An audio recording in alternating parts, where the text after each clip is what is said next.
This is not an easy job to do day in and day out. You do see some of society's worst, but you also see some of the coolest stuff in the world. I cannot believe that we get paid to do this. It was the best job ever, man. You got action. You're just dealing with all kinds of different people. Typically, us in the business, a normal person, they may see a handful, and that would be a handful of traumatic events throughout their life. And us in this business, we could see anywhere from 200 to 900 traumatic incidents, depending on where you work and how you work. Like, we are the line between just anarchy and chaos and a normal life for people, and take a lot of pride in that. Seeing the video of that thin blue line running towards chaos, running to go help immediately. They're on a corner, they start hearing the commotion, boom, they all run into action. They're all human beings that chose this job, and so what I can tell you is they all, at that moment, fought through any fear that they had in their heart, because it's not an easy thing to run to where you may be killed. The humility piece is huge, because I think that's what connects you to other human beings, right? When they understand that you're just like, for me, I tell people I'm just a dude. I've been blessed with a great position, a leadership position. There was no doubt that the dudes that surrounded me would go through the door with me no matter what. We could be catching gunfire, we could be taking grenades, whatever. They're going to run through that door with me, and I know that, and I trust that, and I never second guess that. And I know it's not because of my leadership, it's because of that love and that wanting to serve each other and help each other. If we're humble leaders, we have those type of connections throughout our ranks.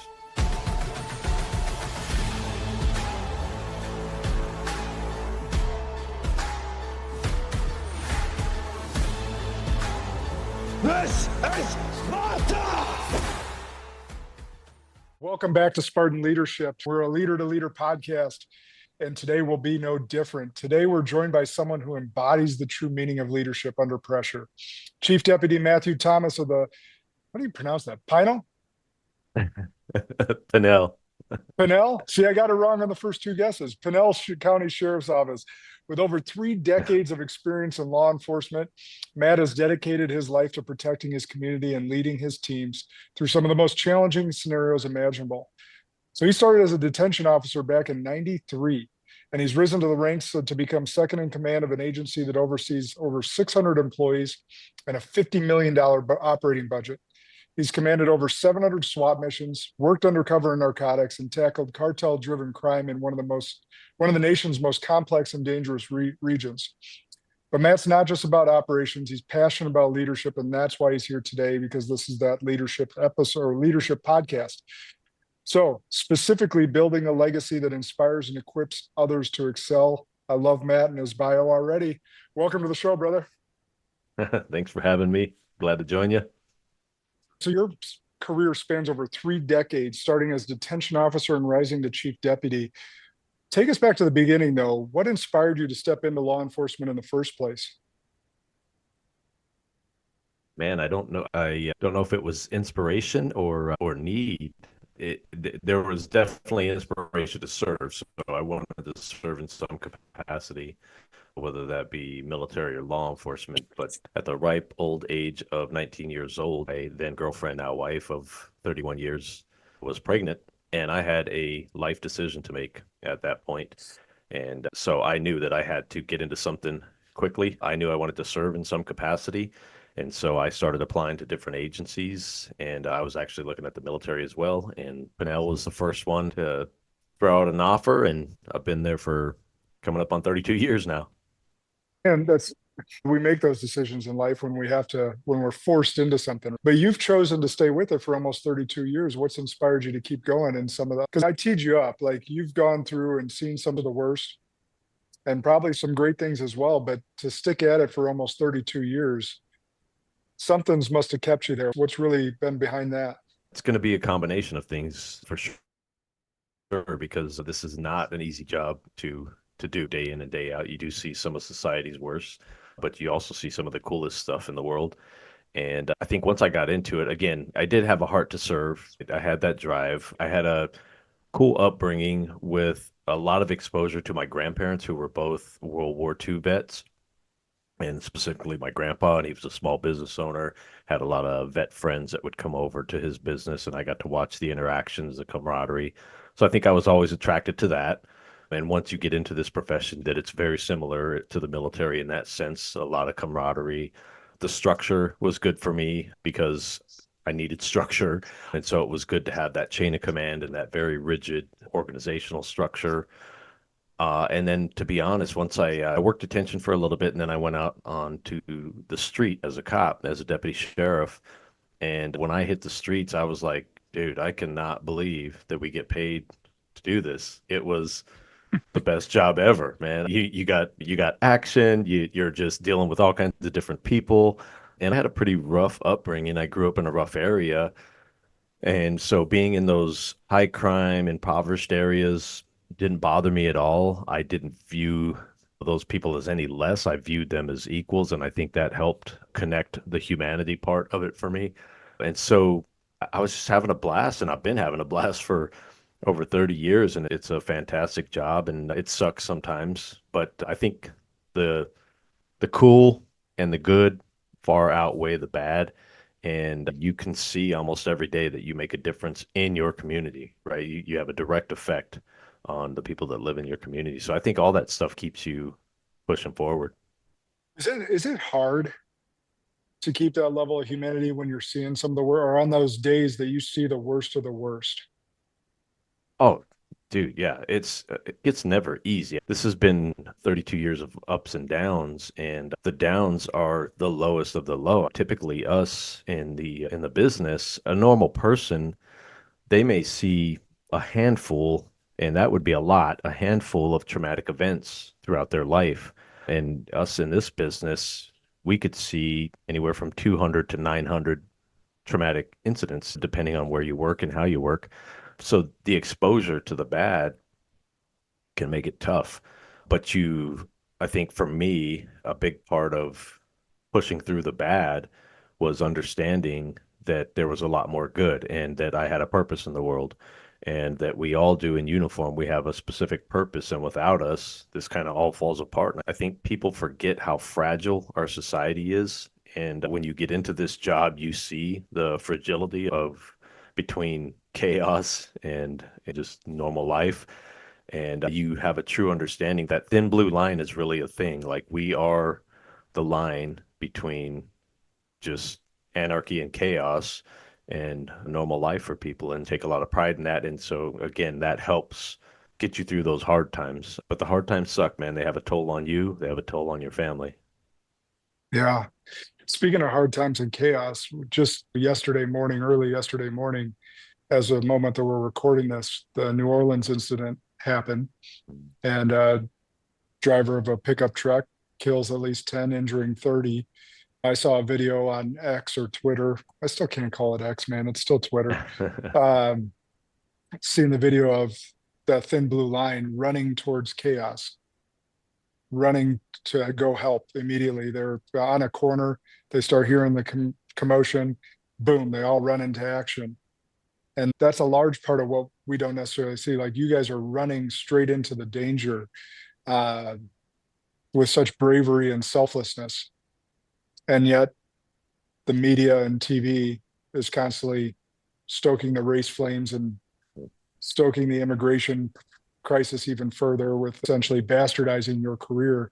So I touched on two different topics there, but let's talk about the New Orleans incident. Like from you're outside, you're in a different state, that world very much. Like what went on there that night? What goes through an officer's mind in that moment of chaos?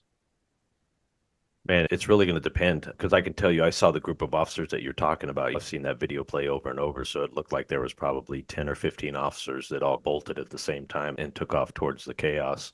And so in that group of officers, you're going to have a different experience, different people, different upbringing, different backgrounds. They're all human beings that chose this job. And so what I can tell you is they all, at that moment, fought through any fear that they had in their heart, because it's not an easy thing to run to where you may be killed. It's not as easy as the movies make it seem. And so there's always a little bit of doubt in your heart. But I think what ends up happening is a switch gets flipped. And it's all part of your training and it's all part of your experience as you come up and become a more experienced cop. And that switch flips and you know it's time to go to work. And realistically, you're not thinking about your family, you're not thinking about yourself, you're not thinking about any of that stuff that can be distractions. You're thinking about a problem and solving it. And so that group of cops, they heard and probably saw a problem. And so they flipped that switch and they all took off running to try and go solve that problem. And you see it over and over again, especially with all the cameras out there nowadays, with all the videos going on, the heroics of cops across the world, not just the country.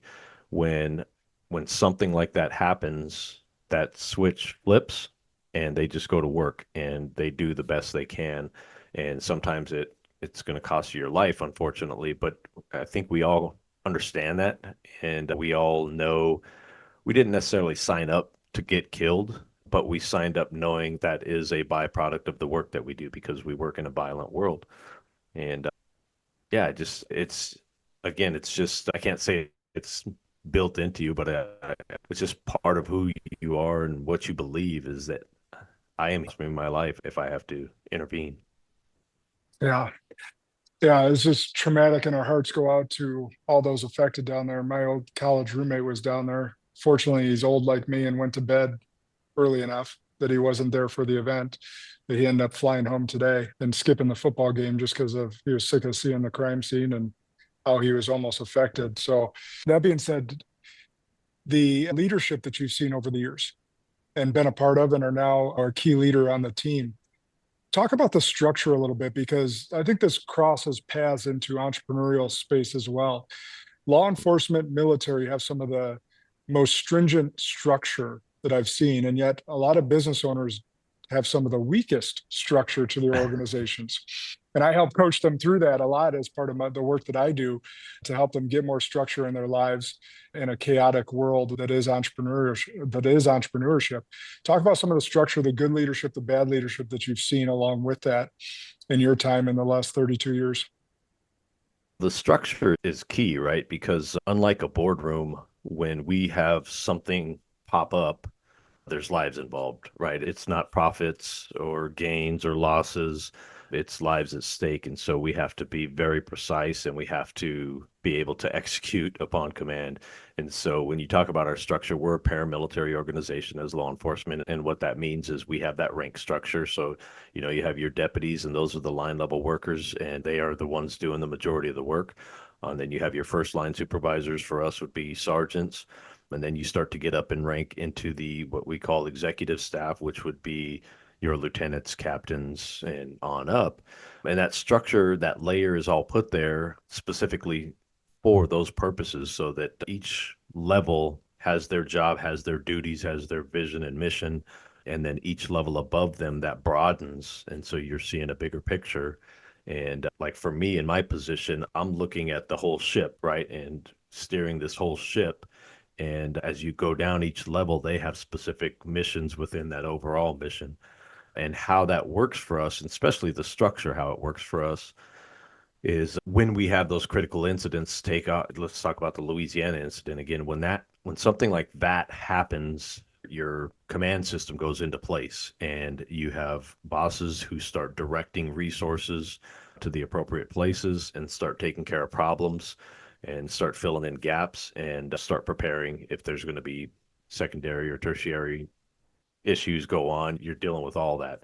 So it really works well for our purposes. And then even in the day-to-day business, because for me, handling the budget, a normal week, you have operations happening and needs happening, and those needs flow up and flow down, and certain levels have certain authorities. And so they can call the shots for certain things and put those orders out. And it makes for a seamless flow. And there's other stuff that need to go higher. Now, I can tell you that can slow things down sometimes. And that I think is the benefit that private sector has over government work is our structure sometimes can slow operations down, because if you have to go through that chain to get your approvals and it has to come all the way back down, that things can get stuck. And Yeah. the private sector, they seem to be more nimble because they can move laterally. They can go from the top to the bottom, and as we can too, but ours is a lot more formalized, I guess. And Yeah. again, helps in our world and works in our world. For us specifically, we recognize where our weak spots are in the slowness of response in some things. And so we'll cut that chain down. And so we have a special unit that they go after the worst of the worst in our county and sometimes in our state. And they're a special little squad that we formed, and they answer straight to us. We didn't put any chain in between them because we want them to operate much like an SOF squad in the military, where they have autonomy and they are very clear on where their orders are coming from and what their orders are. Because as you add layers, sometimes that telephone game can happen and orders can get filtered on the way down, or information can get filtered on the way up. So we recognize that and try to flow through that and work around it sometimes. And I think that answered part of your question. Now, you Yeah. asked me a second part about good leaders, bad leaders. I'll ask that in our frame, but I want to give some Okay. context to the entrepreneurs that may be listening. You may not have lives at stake, but you have livelihoods at stake. Yes. So structure is very important to your organization, and following standard operating procedures and making sure that everyone's playing by the same rule book, because livelihoods and your business is at stake, even though lives may not be at stake. So just want to set that context. But as you've probably in your 32 years seen great leaders, poor leaders, as we all do. What constitutes a great leader for you? Oh man, I would consider my Sheriff Mark Lyon just left office on the 31st. That was his last night, and he to me constitutes a great leader. And I think one of his best traits as a leader is humility, and I think that by far carries over for any leader, no matter the industry, private sector, whether it's government, whatever. The humility piece is huge because I think that's what connects you to other human beings, right? When they understand that you're just like, for me, I tell people I'm just a dude. I've been blessed with a great position, a leadership position, but I consider this position not my position. I consider it their position, and my position is to serve them. And I have to have the humility to be able to do that. And I have to have the humility to also hear where I suck and where I'm causing them issues. And I have to be able to put myself in their shoes. And I have to also be willing to share my view with them. Can't just, the days of because I told you so are really over, right? People, information is at their tips all the time. And so they expect information. So as a leader, I have to be humble enough to realize, hey, man, I have to take the time to explain a lot of things from my perspective. I have to be able to hear where I'm sucking, where I'm causing them problems, because that's one of the big things we do as leaders. You get into these positions, and just by human nature, people around you start to not tell you the things you need to hear. And I think that's a dangerous thing because you start hearing you're great, everything's great, you're doing great. And I've had this where it's happened to me where I've looked around and I'm like, no, everything's not great. There's problems. I want you guys to tell me like the truth about these problems. And when you have the humility to do that and sit down with a room of people and tell them, please tell me where I suck so that I can shore that up, because I want to be the best leader I can be for you. And I also want to show them, much like I show my kids, this is the example I want you to follow. This is the type of leader I want you to be, because this is what works. This is what people embrace. This is what makes people, because people are driven. I know there's a lot of people driven by extrinsic stuff, but intrinsic motivation is the biggest thing. And if a person is intrinsically motivated to follow my leadership, that means we have a connection. And you talk about our profession. When I was on the SWAT team, there was no doubt that the dudes that surrounded me would go through the door with me no matter what. We could be catching gunfire, we could be taking grenades, whatever. They're going to run through that door with me. And I know that, and I trust that, and I never second guess that. And I know, because it's not because of my leadership, it's because of that love and that wanting to serve each other and help each other. And I think, again, going back to humility, if we're humble leaders, we have those type of connections throughout our ranks. Yeah, that's all. That's an awesome answer. And humility is a key trait of leadership. Yeah, and you ask anyone that's been on the special forces how they got through buds, and it's always about the others around them.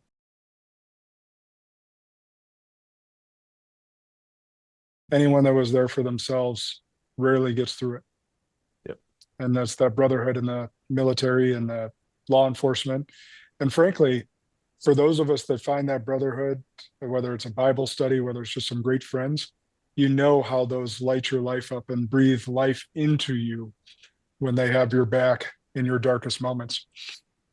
So what I really wanted to talk to you about today was this border crisis. And I know you're at some of the front lines of it, Arizona, Texas, New Mexico. But obviously this was a hot button issue during the election. It's still being talked about very much. Tell us, how bad is it? Because we hear all the media talking heads, we hear the politicians. What do we like for those of us that are, I'm on the opposite border, I'm in Wisconsin. For those of us up here that are so far removed from it, what's going on? What has happened specifically over the last 4 years is essentially lawlessness at the southern border. And it's starting to affect the northern border too, because what people have to understand is I'm married to a Mexican, and her mom immigrated here illegally and then went back, got her legal citizenship, and carried forward as a U.S. citizen. And they come from Chihuahua, Mexico, and down in Chihuahua, Mexico, where they're from, the cartels rule everything. And that's true of the entire country now. The cartels rule the day.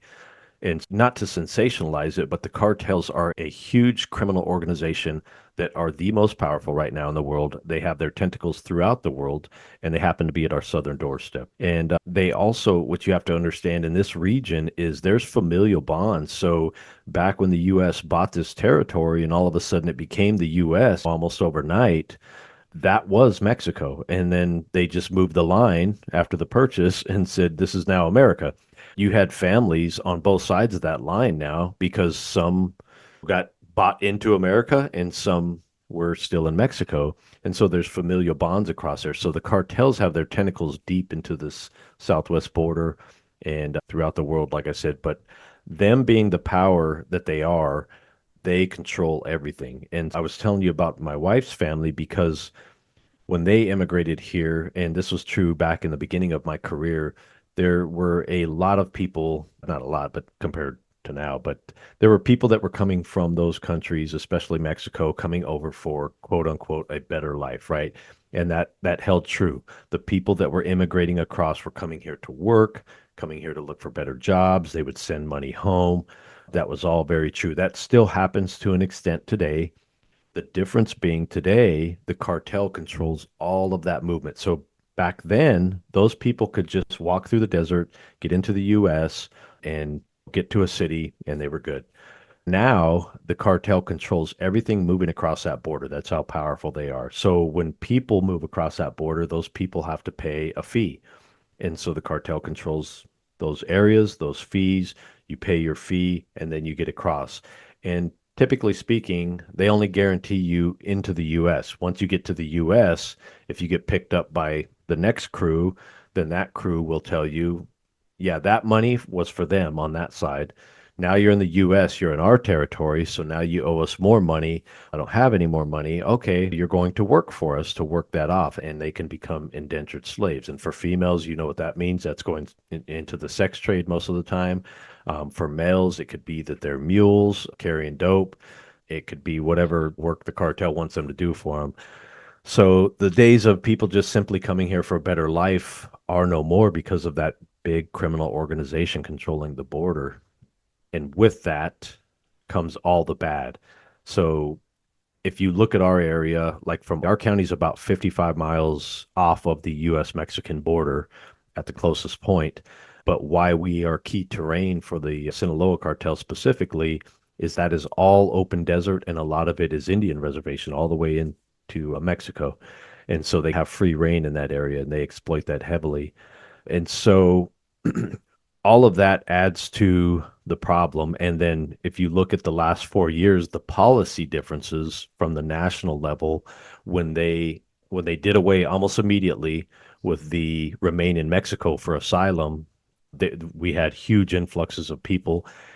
And with those big influxes of people, what the Americans don't realize, because you'll look at this on the news and you'll be like, oh, those poor people, they're in that huge caravan and they just want to get here for a better life. That's true of some of them, but not all of them. Some of them are bad actors. And then you add into that the cartel specifically pushes them towards certain areas to overwhelm the system.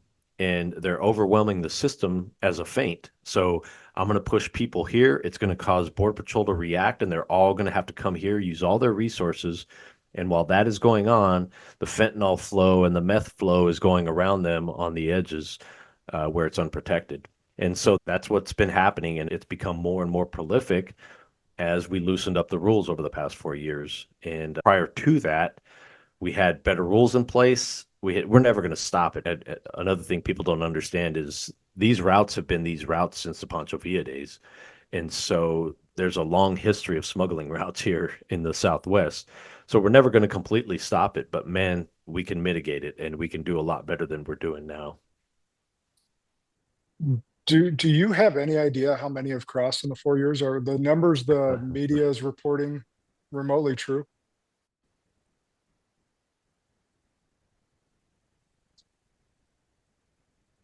I'm going to say our best guesses. And so you hear 10 million, 12 million. Those are all conservative numbers. Usually when we talk about it, we usually think that it's around the 20 million range, somewhere in that area, that have come through over the past 4 years. And when you look at those numbers comparatively to the years prior to that, the decades prior to that, this has been the largest human migration into our country ever. And again, you take a percentage of those that are bad actors, and that's what really concerns us is they went unchecked. And again, they flooded our system, they overwhelmed our system, and then sometimes our system just didn't care, and that was because of orders from the top telling them to look the other way. And the immigration piece is very problematic because they have obviously overwhelmed our society, right? We weren't ready for that influx. That's why we have legal immigration, is because our government needs to control how many we process through and how many we allow into the country so that we can, resource wise, we can keep up with that, right? Because some of them are going to need government resources. Some of them, they're going to need jobs, obviously. Our hospitals are taxed, our schools are taxed. So our infrastructure has to keep up with the flow. And when you have them come in the way they've been coming in over the past few years through illegal entry, and we have no way to control that, then it starts taxing our entire system. Yeah. Yeah, that's unreal. And that's why I figured the numbers that were being reported were very conservative, because you can't track what is the ones that aren't even being processed, like those ones that they're getting around the edges, like you mentioned, whether it's drugs or people. Yeah. So interesting. So I guess, how frustrating is that for the officers that are trying to do their job and they're getting orders from the top to not do their job? Oh my gosh. Yeah. If we talk about Border Patrol specifically, they have been through hell and back over the past 4 years because they literally signed up to do just what they're designed to do, and they're being told no and go do this instead, which is completely counterintuitive for a lot of them. So the morale of the Border Patrol has been horrible. It increased quite a bit in November. I'll let you do the math as to why. But once we got through November, the Border Patrol was feeling a lot better about the future because they all, just like a cop on the street, they have a specific job that they're designed to do. And you saw this happen, and you still see it happen in some areas with cops, where our job is to fight crime and put criminals in jail. And there's some of these cities that are telling them, no, don't do that. Don't arrest people. Don't put bad guys in jail. Just drive around and look pretty or whatever, because we don't want any controversy. And you're seeing what that equals. And so it's the same thing for the Border Patrol. They're down there and they're watching this mass influx, and they know the problems that it causes, and they just have to sit back and watch. But I think, again, I think the tide has turned a little bit. I think morale is picking back up, and they are ready to go to work. And so we're hoping that we get some administrative changes that allow them to do that. You didn't say him by name, but I'll say California. He was talking about you. Um, so let's set aside the cartels because I know that's a bigger problem. But if we were to just fix our neighborhood, if we were to fix our home country, what needs to happen besides the policy change from the top, even just reinstituting what Trump reinstituted in his first term? What would he, I can't use the word eradicate, but stop it and allow us to do some proper. Some of the first things we have to do is hold some of these other countries accountable, right? And because there's countries that are allowing things to happen that are furthering this. And so as the US, we have to look at those countries and say, hey, like you have to knock it off. Because what a lot of people don't understand is like these asylum seekers, right? They say, oh, they're seeking asylum. They're seeking asylum. Not when they come from 4 and 5 countries away, because asylum is in the first country you get to. So if you're running from persecution and you're running from Guatemala and you go into Mexico, that's your asylum. You don't get to just keep leapfrogging through countries until you get to the one you want to stay at. And so these countries that are allowing that, we have to hold them accountable, right? And that's a big piece of it. And then I know that this is a hot button topic, but we've been asking for this one for probably at least 20 years that I can remember, to declare the cartels narco-terrorists, because that's what they are. They are terrorist organizations. They're just narcos that are doing it. If you declare them narco-terrorists, that opens up a whole lot of things. And the first thing people point to is, oh, you just want to use the military on them. And no, that's not it. Yes, that's great, because we could use some of our top tier, like in case of emergency, break glass kind of guys to go take care of some of their real bad guys. But the bigger picture is it starts locking up assets, and it starts locking up assets of companies that are dealing with them and funneling money for them and doing money laundering and hiding assets and all that kind of stuff.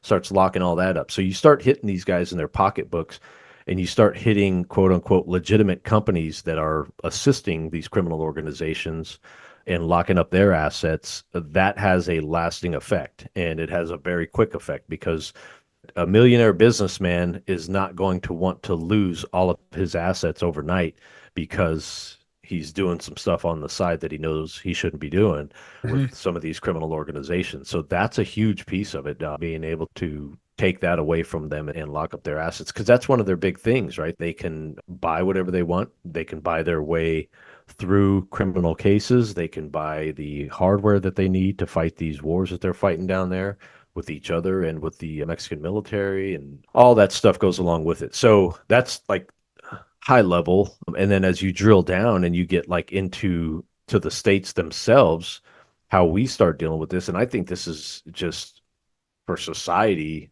as a whole, not just the immigration problem or the drug cartels or any of that. We have to start being accountable as a society and stop trying to make everything everybody else's fault, and stop being a victim for every little thing, because that's the biggest thing I've seen that has degraded our society now, is the lack of accountability. So people just go do whatever they want, and nobody's willing to stand up and say, no, we're not going to take this anymore. We're not going to put up with your behavior like that. And we're not going to allow you to do this to us, to our community. And of course, we're willing to do that. We're willing to be that line. But when we do that, we need the people right behind us saying, yeah, and we back them. So these people that are claiming racism or whatever ism they're going to add on to the end of anything to try and make it an emotional thing rather than what it is, when they stop all that crap and they just say, no, you're acting like a criminal. I don't know if you saw the recent video of the 3 young ladies that went in and stole some stuff because I did see that. They forgot that the rules changed, right? And so that rule change and the criminal justice system actually standing up and saying enough is enough. This is basically time for mom and dad of the country to stand up and say, no, the kids aren't running it anymore. Parents are taking over again. And if you do that, you're going to get smacked. And if you continue to do that, you're going to go to your room. That's what we need. We need more parenting in this country, more accountability. And then I hit on the cartel piece and some of the stuff we can do there. The video with those three ladies was hilarious because they're in handcuffs in the backseat of a car. And one's, why are we getting arrested? Oh, the law changed. The one knew that the law changed prior to them going out on the stealing spree, but didn't say Right. anything then until they were caught. So it was like, oh man. Yeah, That because was they're going also to test it. Yeah, and they're going to test it. That's what happens. Like I can tell you from the cop world, when we have a neighborhood that's taken over by gangs, and we have to go back in and take that neighborhood to turn it back over to normal citizens, you have to go hard because they are not going to want to give up that territory. So we go in, we go hard, we just hit them and arrest as many as we can. And then they start learning like, oh, okay, this is the way it is here. And typically speaking, when we do, that pressure pushes them out. And then it allows us to work with the citizens in that community to take their community back because a lot of them are held hostage in these kind of situations. Yeah, they're just trying to stay alive.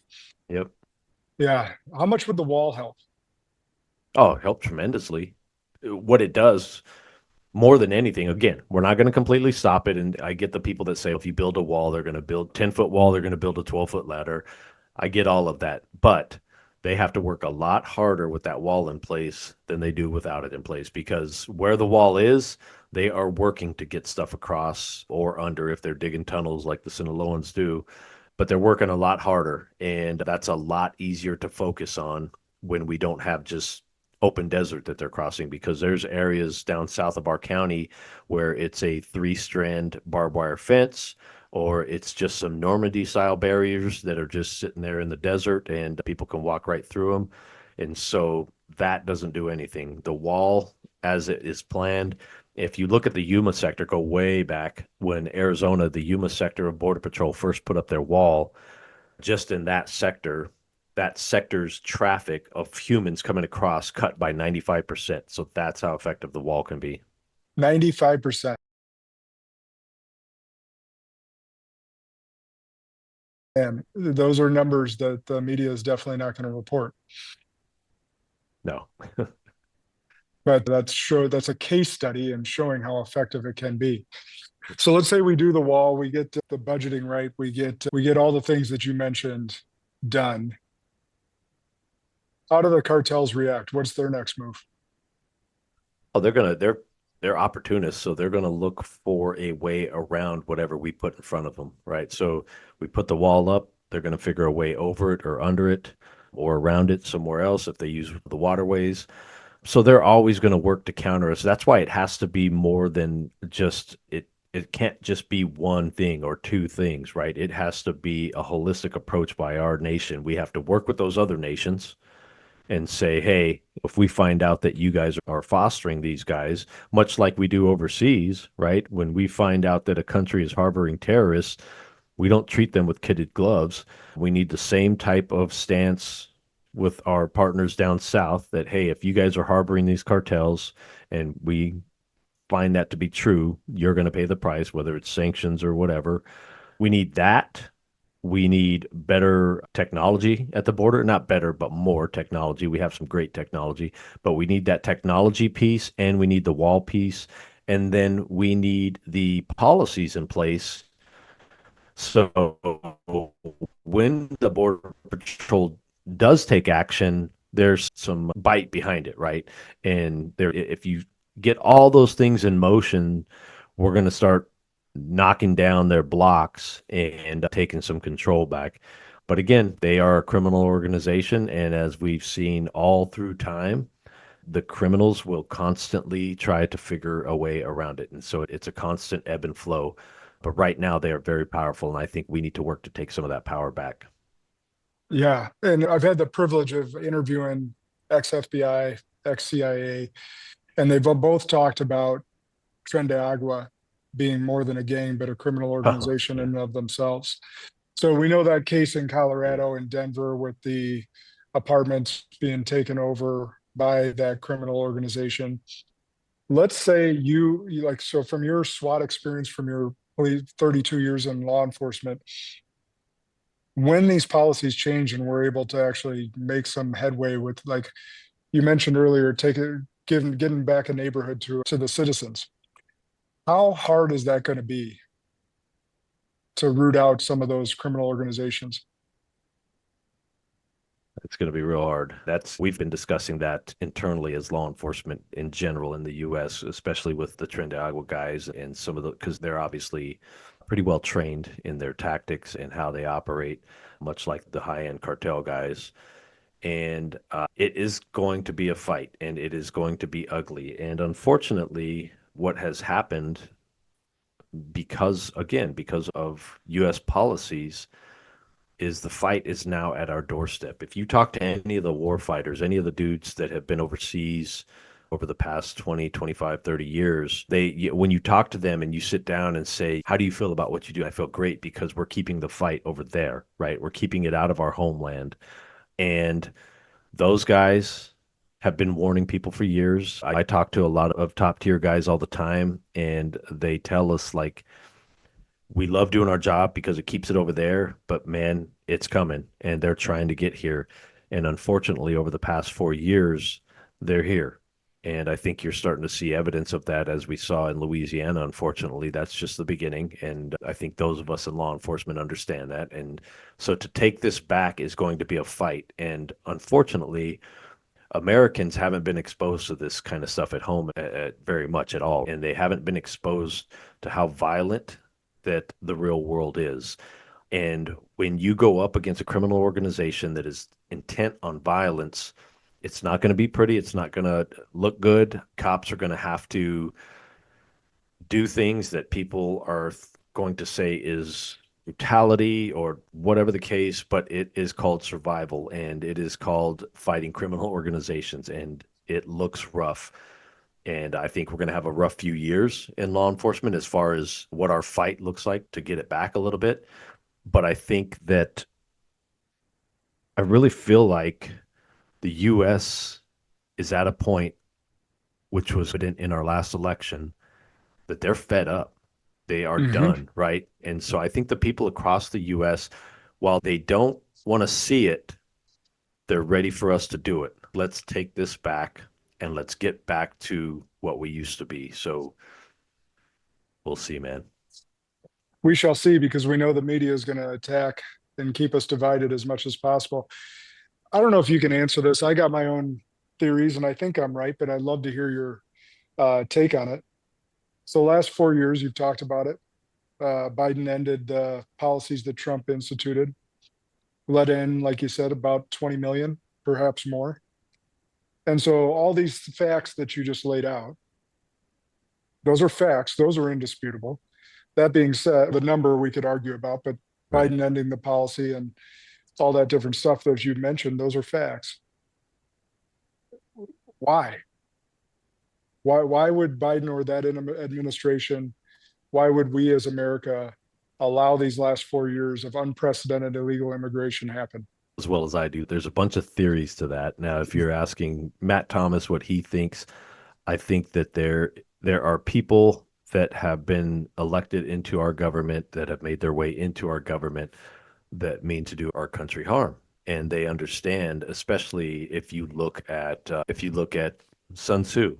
If you study anything to do with warfare, it is much easier to beat your enemy without a fight. And I think a lot of countries understand that if they come at us head on, that's going to be a fight, right? We're going to have a lot of people that step up to the plate, just like in World War II when we got attacked, just like 9/11 when we got attacked.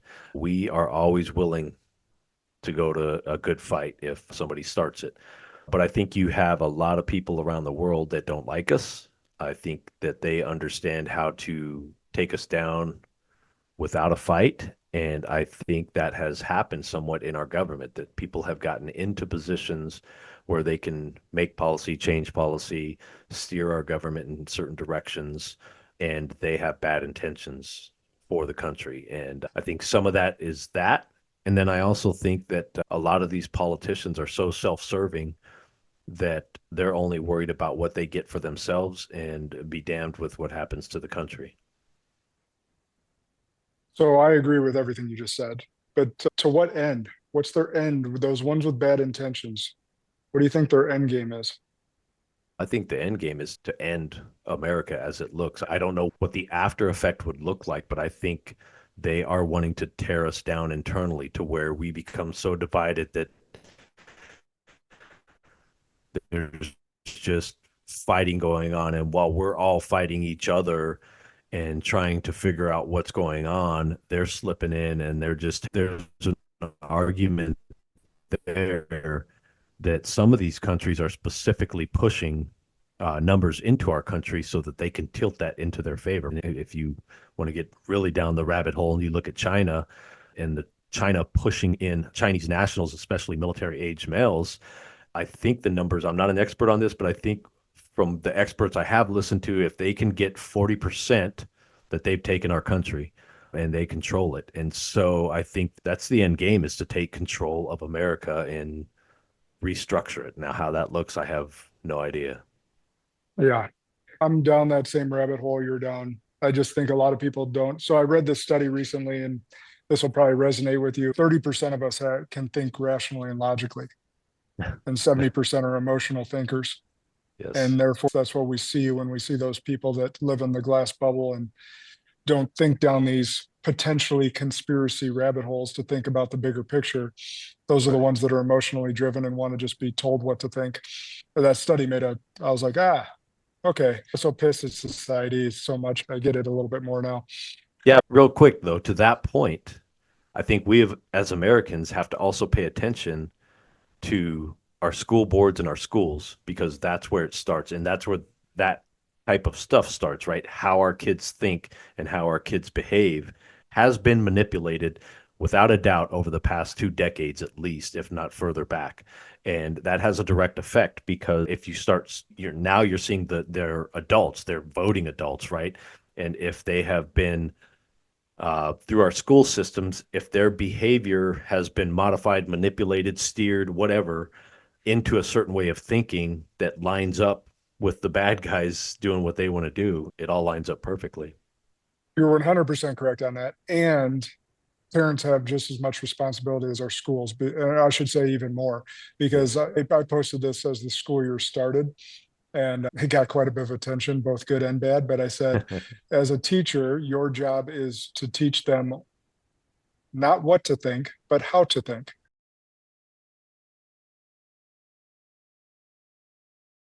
And as a parent, same thing. You're supposed to teach your kids how to think and ask them questions and get them curious and allow them to process what it's like to think rationally instead of just being told what to think. Right. So you're absolutely correct on the school, but the parents, you really got to take control at home.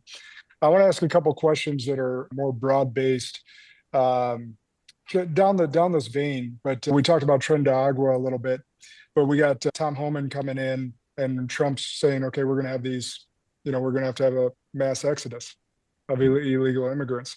From the law enforcement side, how are you guys reacting to that? How are you preparing for that? What does that look like? Because I know we know it's going to be ugly. The media is going to lambaste everyone for doing it. Trump and Homan, they already know they're going to get the majority of the hate. I think I've loved everything that Homan said. He's well prepared for it. He's already getting death threats. But from the law enforcement, the first level of defense that's probably going to have to shoulder a lot of this, how are you guys reacting and thinking about this? Really, I don't want to sound like just nonchalant about this, but it's normal business for us, because we're used to dealing with our own citizens that are committing crimes, right? And now you're just talking about a group that is not citizens here committing crimes, because they've made it clear that's who they're going after first, right? They're going after the criminals. They want to get the criminals expelled from this country that have been allowed in. And so for those purposes, there's nothing that's a problem for us. And all we're really doing right now is staging, because these are all preliminary talks of what it's going to look like. And I know people that are trying to cause mass hysteria are saying, oh, there's going to be these mass sweeps where they're just going through neighborhoods and asking for papers and scooping up families. And that's all BS, man. What they're doing is going to be very targeted. They have very specific bad guys that have criminal records that they're going after, like these Tren de Agua guys that they're going to be focused on. And what that equals for us and local law enforcement is we're going to have a lot of task forces develop is what you'll see. A lot of task forces where you have state, like for us, we cross designate, what's called cross designate. So we'll cross designate and our sheriff will swear in border patrol or ICE agents to be able to enforce local laws. So when we partner up, they can enforce local laws and then they'll cross designate us so that we can help enforce federal laws. So you're going to see those partnerships come together. And I can tell you already with Washington, D.C. and your local cops, almost immediately when President Biden took office, almost immediately he cut off communications with law enforcement throughout the U.S. President Trump's team is not in place yet, but they have already opened the communication lines and said, hey, when we take over, these are some of the things that we plan on doing. And they're asking our opinions. And that's huge, right? How is this going to affect you at the local level? And what's our best avenue of approach at the local level? So we're having conversations. We're working, again, on those task forces and stuff. And so it's going to be a huge team effort. And again, I think what you're going to see is while it's being sensationalized by the media and stuff, when you get down to it, the U.S. people want this. The U.S. people showed that clearly in November. And I think we're going to have a good backing from the majority of our population, and we're going to push forward and just get it done. Yeah, my fear, I agree. And I think the majority of us do want this because I have 3 daughters, and like I fear them growing and going to college and having what happened to Lake and Riley happen to one of my daughters. That's a nightmare. Yes. And we're done with that. Like we have enough bad citizens on our own without having illegal criminals come over and increase that risk even further. The majority do. My fear is that the media is going to propagandize so much and cause divide and hate towards you guys again, that it starts some even worse things amongst citizens, like you were referencing earlier, the end game for why the last 4 years happened. Yeah, and I do not disagree with you. I think they're going to try that, but I also think another thing that became clear in November and post-November, the election, is that the American people have also started to push back and say, no, we're not buying your crap anymore. We don't care what you tell us. We understand that you, the media, are liars, like you've been called the whole time. We understand that nothing you're saying has proven true. And essentially, like true Americans are like, okay, what does the news say?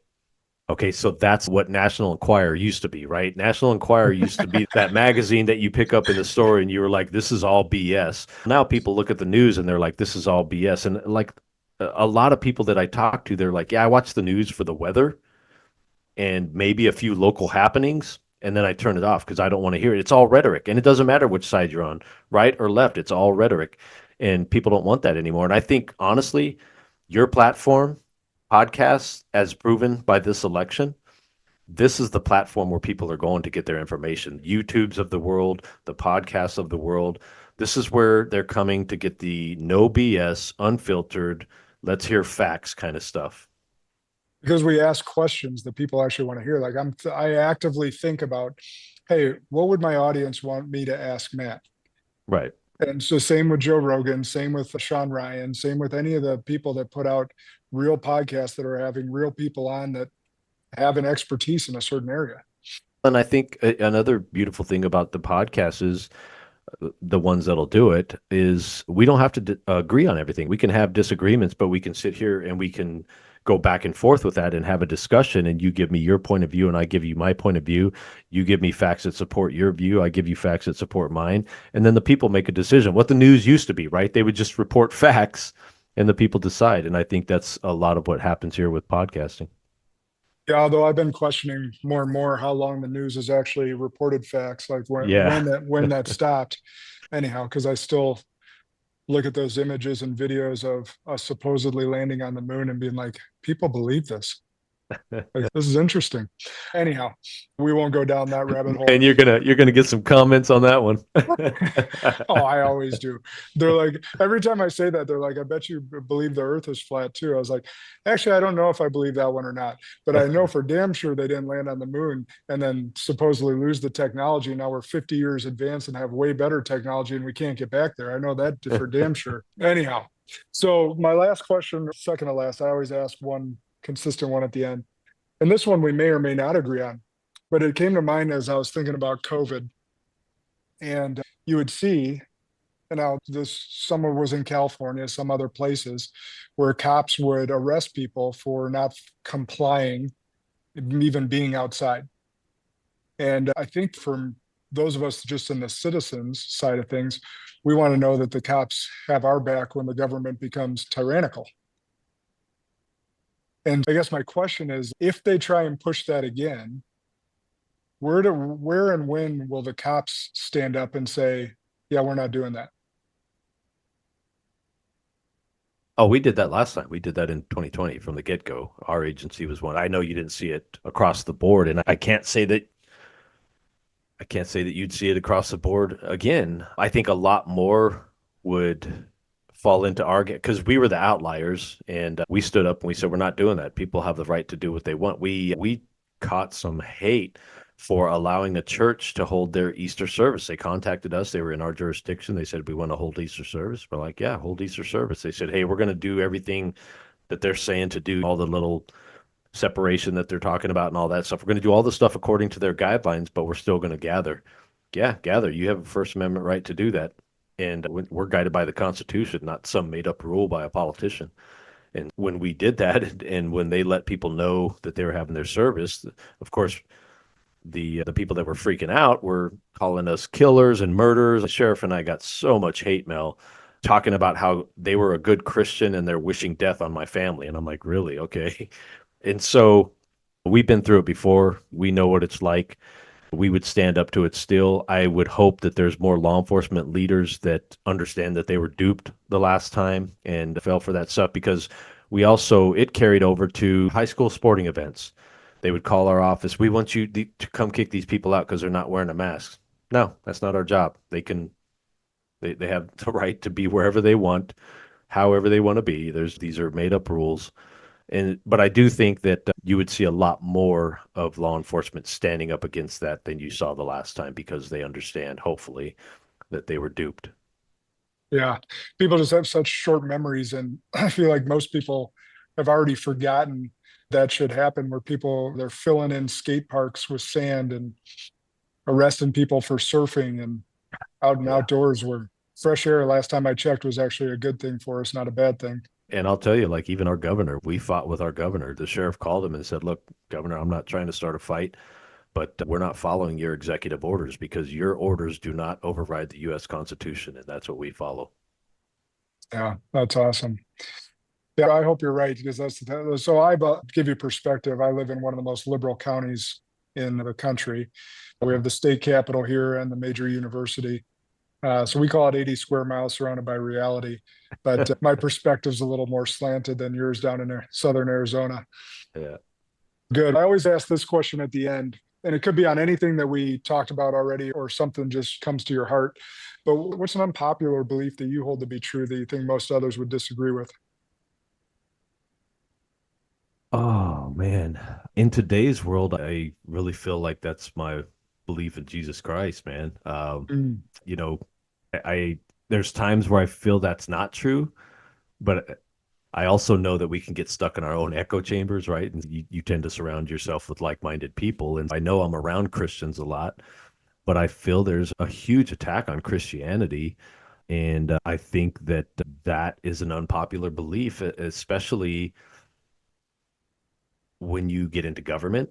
And I'm a leader in a government agency, and I'll openly talk faith and Jesus Christ at work with coworkers if they want to talk about it. I'm not shy about my religion and my beliefs, and that can close some conversations down pretty quick sometimes.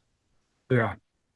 Well, I'm 100% on board with you on that belief. It's interesting. I think we're seeing a bit of revival in some pockets or sectors, even with our youth. We're seeing some great things. Yeah. Because it's interesting. There's been people that have been, a large portion of people that have been pushed away from the church, not understanding that the church or a leader of a church isn't Jesus. Right. And they can't separate. So don't let your religion get in the way of your spirituality type. They can't, in their mind, somehow separate that it could just be that there is another human being that pushed you away from the true being in Jesus. And I'm spot on with you there. Yeah. I think that. But I'll give you an example for me. Go ahead. Yeah. I was going to say, I'll give you my example. To your point, I came up in the Catholic Church as I got into this profession, I broke away from the church because of the Catholic Church. And so I got away from my faith because of how I felt about the people in the church. And then when I got back to faith, I got back into a non-denominational Christian church. And when I got back to faith, I started focusing more on Jesus and God and less on the people, because people are people, right? And we're all imperfect. And when I started doing that, everything started making a lot more sense for me. And it's a lot easier to be connected to your faith that way. Oh, 100%. And it also reminded me, as you were telling your first part of the story, is I wonder if this is true in law enforcement. Our military friends would tell us that you never meet an atheist in a foxhole. That's right. That is right. Yeah. When your life is on the line and you realize that it could be over in the next few seconds, I think a lot of people have an understanding that maybe they think they don't believe, but they catch some belief real quick. Yeah, very much. This has been an awesome conversation. Where can people follow you? I am mainly active on Instagram. My handle there is @deputy_one-time. And that's, again, where I'm most active. I'm also on LinkedIn. If anybody wants to look for me in the professional realm, I'm just my name, Matthew Thomas, on LinkedIn. And I would also remind people, I know we didn't talk about it, but I have a book out called Interceptors, and it's all about the cartel fight. So if they're interested in reading about how we fought some of the battles we fought down here against the Sinaloa cartel, go give it a read. I would say to everyone, all the Spartans listening, pick that book up, not only as a thank you and gesture to Matt for pouring into us today, but also it's a fascinating read, because the cartels, as he alluded to, have so much power. And like we may watch shows like Narcos and be entertained by it, but we don't understand we may not grasp the devastating effect they're having on our society. And Matt has been firsthand witness to a lot of it down there in Arizona, and will continue to be throughout his career. So support, but also understand that this is a way bigger deal. Like, how many presidential candidates were off in Mexico before they anointed that woman? How many was it? I don't know the number, but I that's why think as it soon was as you over mentioned, 10. yeah, it's a thing down there. And I have connections through the cop world with Mexican cops. And when you meet, especially somebody higher up in a Mexican police force, you're like, oof, I don't know what his life expectancy is, because it's not long down there. Yeah, because the cartels run everything, the government. And I think that it was a crazy number, like over 10 presidential candidates were murdered before they anointed this woman. So, I wouldn't doubt that. she works for them, because Right. they control everything down there. This has been a great conversation, really enlightening, Matt. Thank you for your time. Absolutely, Josh. Thank you for having me. All right, Spartan audience, you know what to do. Share this episode far and wide. Get the word out. He gave some great facts, some great solutions. And we know the media is going to go hard against whatever good work our law enforcement's trying to do to solve this problem. So share this far and wide so the facts are actually seen, and not the media talking heads telling us what to think. You know what to do. Remember, the good and great are the enemies of possible. Lead like a Spartan today.